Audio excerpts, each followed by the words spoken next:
See, I believe at the root of everything going on in this world, we could all afford to have a little more fun in life. Hello there. Nailed it. Thank you for wearing a tux. I didn't want to be the only one. I'm here to support you, Shannon. Let's go. Thank you. See what creating meaningful interactions can actually do?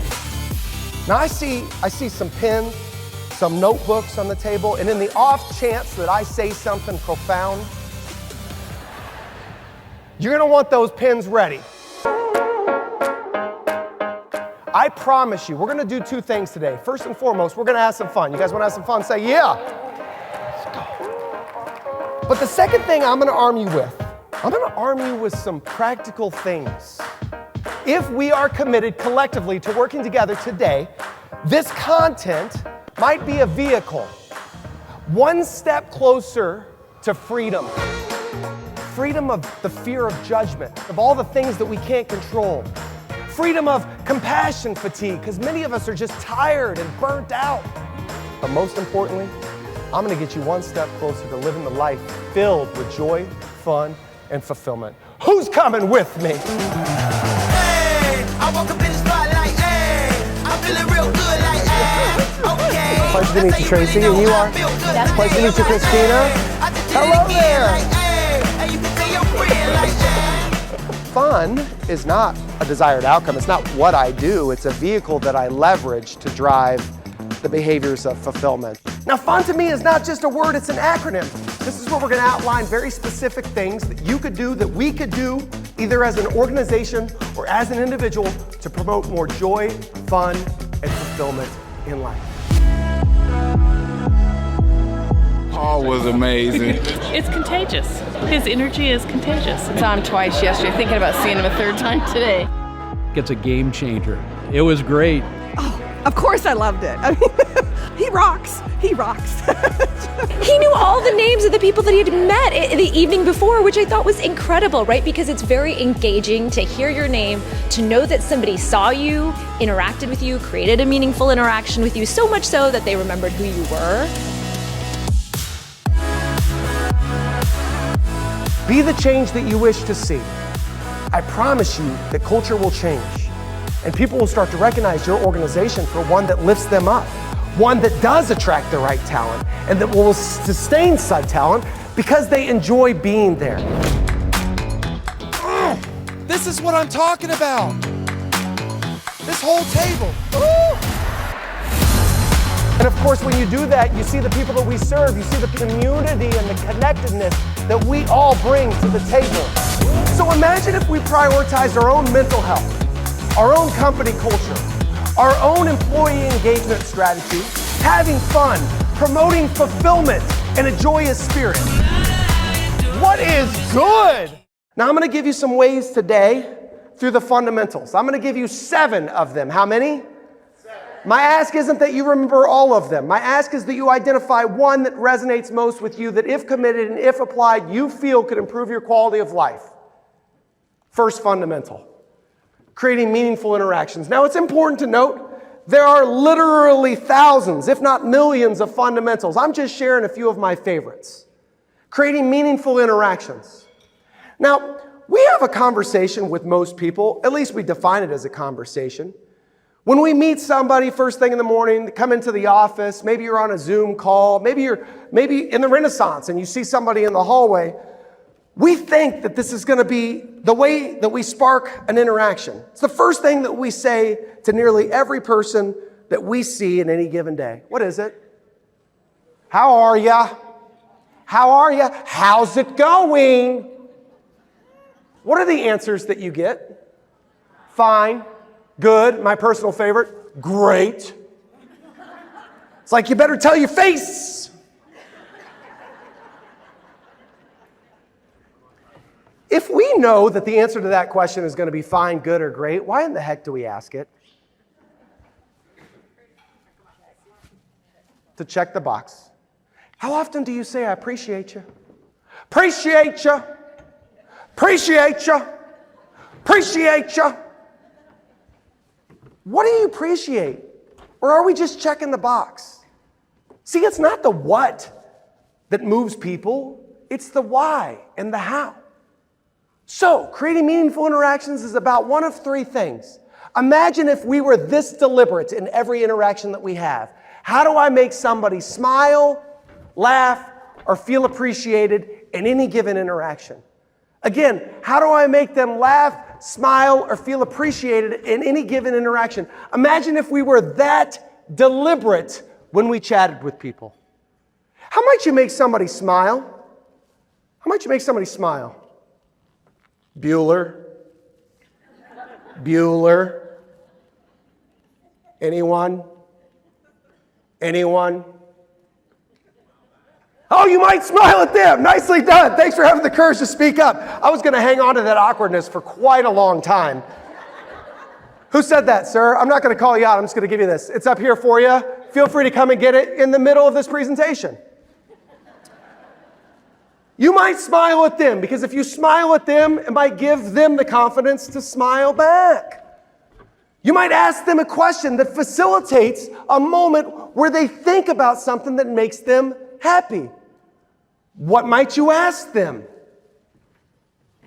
Hey, what's the most memorable moment that you've had with the kiddos recently? Not, how are the babies? Not, how's the family? Hey, tell me about a time in the last 2 weeks where your kids made you smile. Now I'm forced to think about something that makes me happy. Other questions you might ask: who's the greatest leader you've ever had the opportunity to work with? If you could sit down with anybody in the course of history and have a conversation, who would it be with and why? Who's the greatest speaker you've ever seen live? Wrong. It's Dee McGalley. I know, because she's my friend. My personal favorite: what's your ideal walk-up song?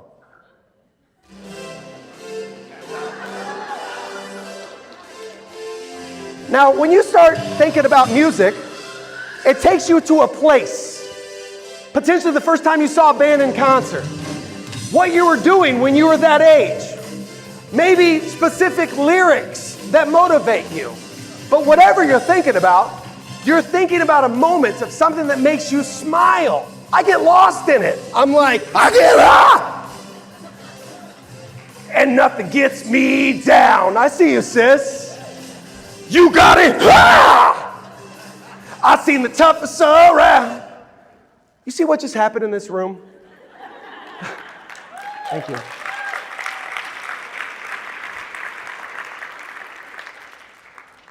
What just happened in this room is an environment of comfort, of happiness. Some of you are thinking, I think you misread the room. I was not comfortable. So, I respect you all a great deal.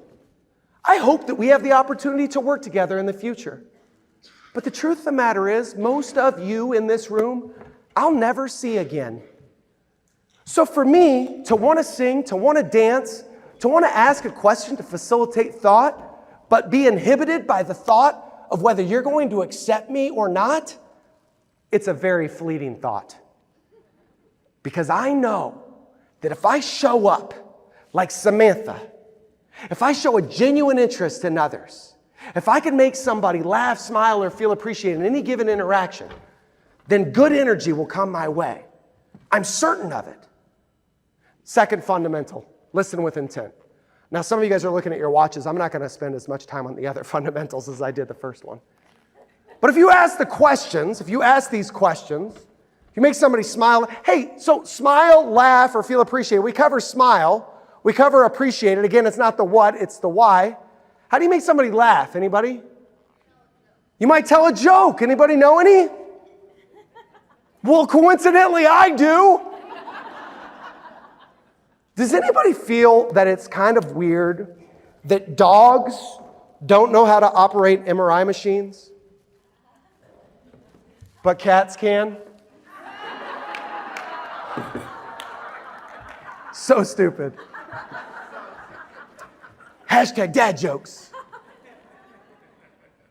There's this gym. Did you guys hear about the shark attack off the coast of Florida? Pretty significant. Shark got this guy pretty good. Bit off his whole left side. Did you guys hear this? Don't cry for him. Doctor said he's going to be all right.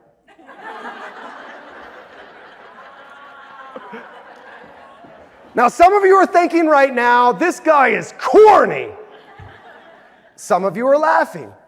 Some of you are thinking, this guy isn't my bag of tea. Regardless of what you're thinking, you know what I just effectively did? I created what's known as a brain pattern interrupt. I got you outside of your head, thinking on all the stuff that you have to do, and in the moment, thinking about something silly. That's creating meaningful interactions. That's the power that you all have each and every single day if you're deliberate in doing so. But if you ask the questions, you have to be willing to listen to the answers and not listen to respond like we do. Listen to truly understand. This is a group of my favorite comedians or individuals that have made me laugh throughout the years. You got Maya Rudolph, Robin Williams, Mitch Hedberg, Dave Chappelle, Kristen Wiig, Stephen Wright. Like all of these individuals I look to for strength. And when I tune into stand-up comedy or watch an old episode of SNL, I have one specific intent in mind. What's my intent? What do I want to do? I want to laugh. That's it. I want to laugh. When we listen to music, what's your intent? What do you want to do? You want to dance? You want to feel? You want to emotionally connect? Maybe you want to escape. Now, if you ask your respective spouse or your friend or your family member, how was your day today? What's your intent when you listen? Is it to check the box? Is to say you did? Are you genuinely present? Are we just doing it because we think that we have to? Imagine if we were as deliberate listening to the people right in front of us as we are our favorite stand-up comedian or our favorite musician. Relationships would flourish. Culture would be redefined. And ultimately, added bonus, you as an individual have more joy, fun, and fulfillment in your life.